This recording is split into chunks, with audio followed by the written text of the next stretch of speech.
I have the Google Pixel tablet, and I'll be showing you how to reorganize the quick settings. So if you swipe down from the top of the screen, you have your quick settings on this side, and then you have your notifications on the other side. So these quick settings, you can actually reorganize them according to the ones you use the most and play around with them. So you have two pages of quick settings, as you can see. So to reorganize, you have to edit. So just tap on this edit icon, this little pen here. So just tap on that, and that opens the editor.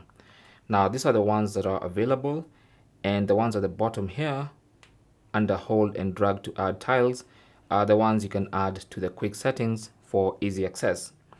So let's start with the ones that are here. Now these ones you can actually reorganize.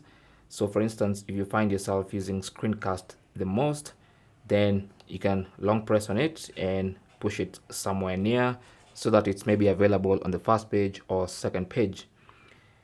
Now after doing that, you can also come here and find something else you use a lot. Let's say you use the dark theme tile. You can add it to the main quick settings by just holding it and dragging it to this section. Now by default it's going to be last, but then also you can reorganize that and place it exactly where you need it to be. So if you want it there, for instance, you can just add it there, and then once you're done, all you have to do is tap on the back button, and that's going to be your new layout for the quick settings. So you can see our dark theme option is here, from where you can go dark mode and turn off dark mode quickly. And then you have the second page where you have this stuff, and then if you tap on edit again, you can actually remove stuff from here and bring them, hide them basically. So let's say something like security and privacy. Long press on it and then remove it from the main quick settings section.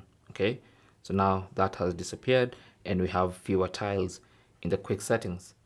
That's basically how you can reorganize your quick settings page. Now obviously, if you feel like you've messed up and you want to reset back to default, you can always tap on reset, and that's going to put the quick setting tiles back to their default settings. Thanks for watching. Leave your comments and questions down below, and good luck.